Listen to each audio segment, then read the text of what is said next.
5 months at a shop and it's still not fixed. Let's take a look at this 01 Jag. Let's get started.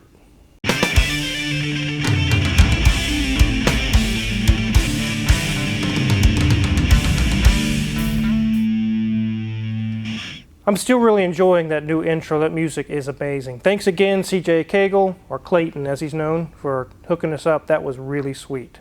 So here we have a 2001 Jaguar S-Type.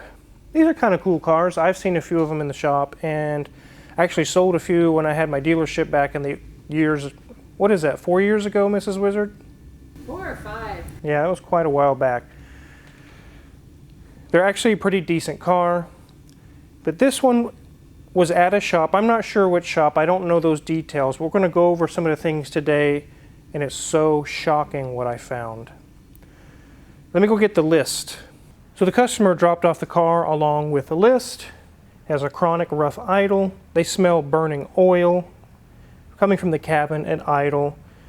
They feel like there's a misfire coming from cylinder 1, kind of like a loss of power when it happens, which has already been done by another shop. 6 spark plugs, 6 coil packs, 6 injectors, fuel filter, compression test, smoke test, sensor test, fuel pressure test, all normal. They also had an AC compressor, cabin filter, new steering rack, tie rod ends, and front shocks.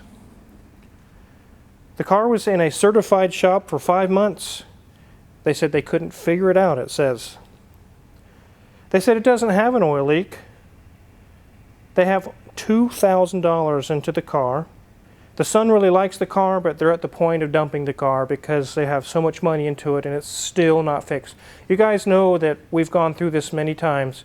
Still not fixed. $3,000, it's still not fixed. And it really saddens me. I'm not so much angry at the shops that worked on this.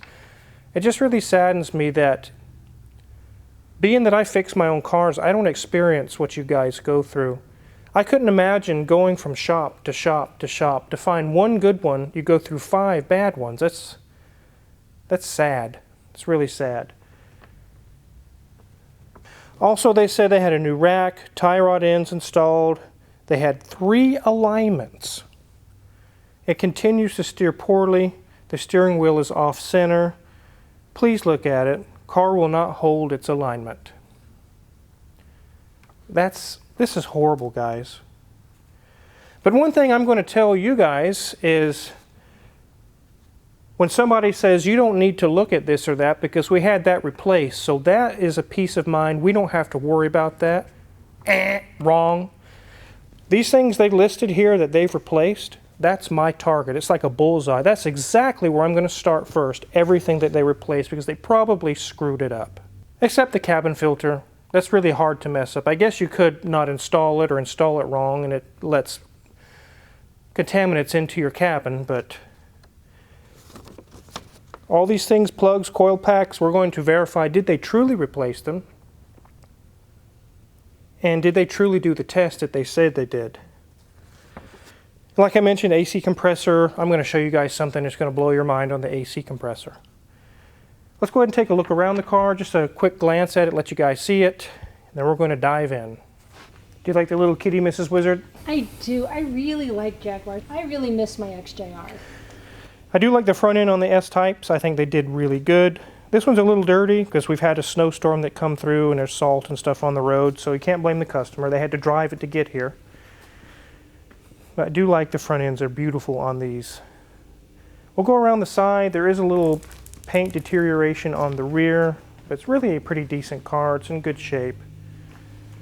The tires look like they've been recently replaced with a different brand called Lionhearts. I don't know if I've ever heard of those, but seems fitting. Jaguar, Lion. Yeah, maybe so. You do see on the back here, there's some of the paint. It's like something was spilled on it or spattered on it, and it ate the paint. I'm not sure what happened there. This is the 3-liter V6 S-Type. This is not a S-Type R with a 4-liter V8 or anything in it. This is just the 3-liter.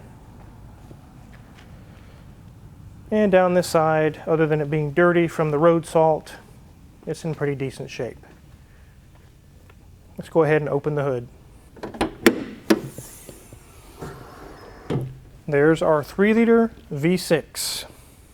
I'm not sure on the horsepower numbers and everything on it, but I think they're a pretty decent motor. They don't give a whole lot of trouble. But you recently saw a video where we talked about some cars having intake manifolds folded over like this. That makes it hard to do coil packs and spark plugs, and this would be one of those cars. The customer has advised us they do not want anything taken apart until we get some answers or some numbers together. So we're not going to be taking the intake off to verify that side of the coils. We did take this cover off. So you know on the paper I just showed you it said all new 6 coils. This one has writing on it. This one has a rectangle in the middle of it. And that one's clear. It has clear epoxy. Those are 3 different coil packs. I don't think that these coil packs have been replaced at all. So this is one of those scenarios where, well, we had that done, so you can skip that part. Oh no, oh hell no, we're not skipping that part. Because I'm going to go exactly where they said they just worked on it, and boom. No, they didn't replace all the coils. So if they didn't do that, we're just getting started, guys, I'm telling you. This is a sad, sad scenario here. It really angers me. I'm sad for the customer.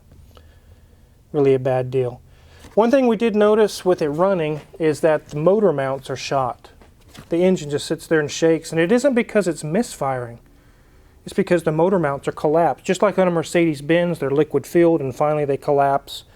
And then all vibrations are transmitted to the framework of the body of the car, and it feels like it's running rough when it's really not. So we're going to quote some motor mounts. That will solve the engine roughness. Because the customer stated that it used to run perfectly smooth, and over time it's gotten worse, and it's because of the motor mounts. Our misfire is very likely a coil pack. I can't take this off yet. I don't have the okay, so we're not going to, but based on what I see on that side, it's probably a coil pack. And say, well, we replaced those. No, you didn't. Well, they didn't. You see that oil staining on that heat shield there? And the last shop said, we can't find an oil leak. There are none. Just like I just mentioned, that's exactly where I'm going to go, because they probably didn't even look. Back here, there's this little black disc called an air shutter. And you can see the bottom of it is wet with oil.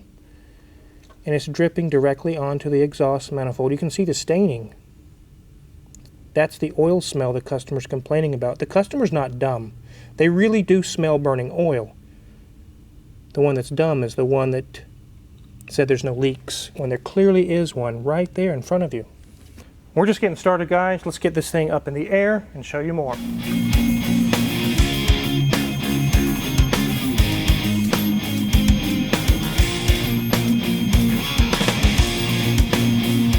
So let's go ahead and start from the rear of the car this time around and work our way forward. As we can see, there's a lot of road salt everywhere. You can see these tie rod links, or I'm not sure, I know that they're rear links. These frequently give trouble on these S-types where they get loose and cause a loose feeling steering, but these are not loose. They're nice and tight. Everything's actually pretty nice in the back. The rear shock bushings look like that they could be replaced.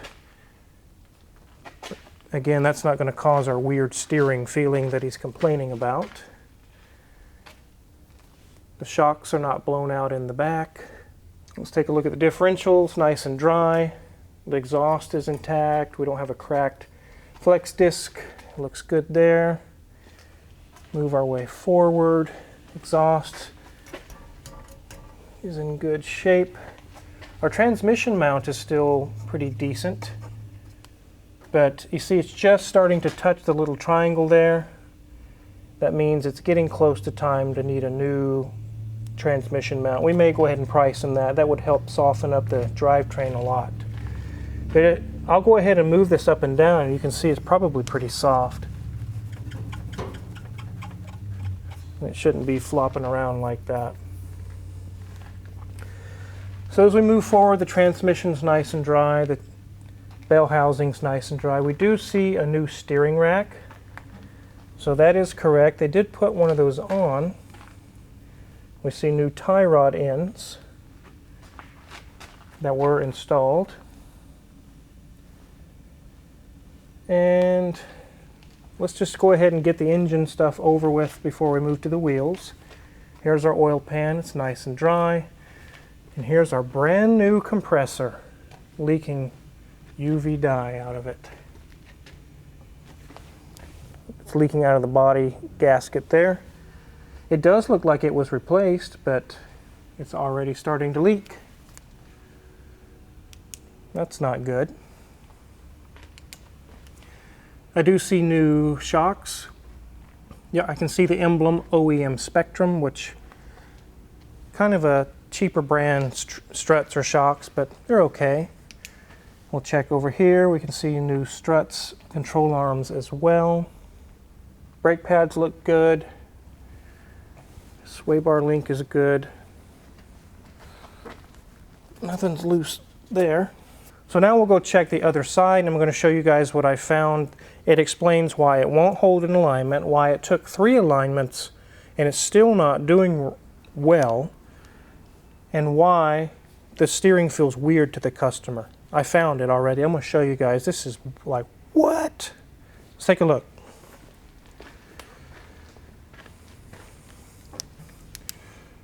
So it's not the brakes, not the tie rod or the shock or the sway bar link, but I'm going to move the bottom of the tire in and out. I want you to watch right here. This is a brand new control arm with a new ball joint and everything.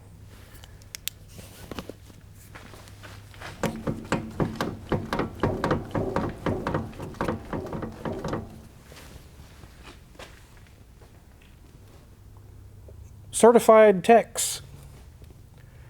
I don't know, guys, that's just really disheartening to me. They didn't tighten the nut all the way down. No wonder it won't hold in alignment. What really makes me mad is, how did an alignment shop do 3 alignments and they missed that? One of the things you verify before you do an alignment is that there's no play in the steering. How can you do an alignment on that? It's just so floppy, it would be off by degrees. So we have a compressor that's leaking that was replaced. It's no good. We have a ball joint that could potentially come apart and damage the car, or worse, hurt the customer. We have coils that were replaced, but they weren't replaced. We have motor mounts that are squished and causing a vibration, and a transmission mount. And it's just really, really sickening. Let's go ahead and get this thing on the ground.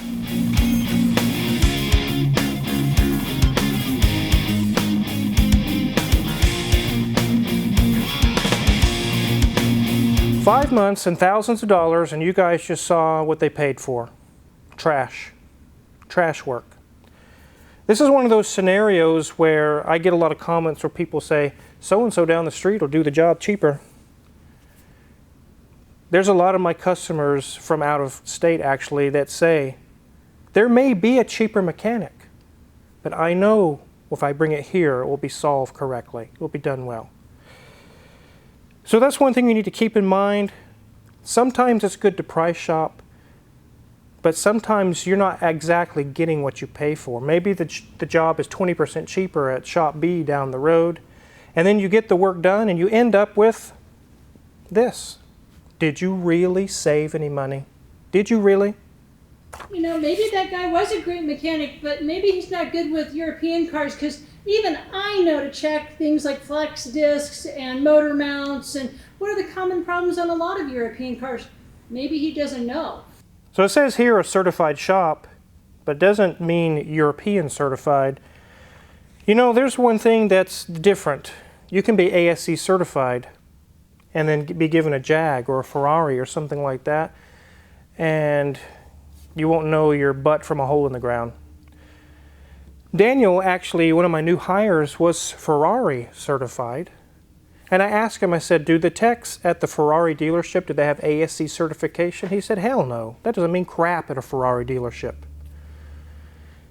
Just because you're ASC certified doesn't mean you're familiar with these strange, what seemingly strange cars to people who are domestic car mechanics, or even foreign cars. What I mean by foreign cars is Hondas, Toyotas, Kias, Not Jags and Range Rovers and Mercedes-Benz, Alfa Romeos, Aston Martins. ASE certification does give you a basic knowledge to be able to diagnose or figure things out, but you hand someone the Aston Martin over there and they're like, I don't even know where to start, bro. So I'm thinking that maybe that's the scenario here, that they may have been certified as an ASE certified, but they didn't necessarily know what they were doing with a European car. But regardless of certification, completely just forget about the certification for a moment.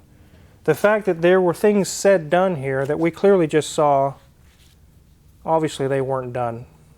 And what was done very poorly. We saw the ball joint on the lower part of the knuckle on here is literally about to come apart. It's really, really sad. It really angers me. I've actually had comments where people say, the stuff that goes on in the Car Wizard shop, this stuff's staged. You can call these people up if they would let you. This is not staged. This is an older couple that dropped this car off yesterday.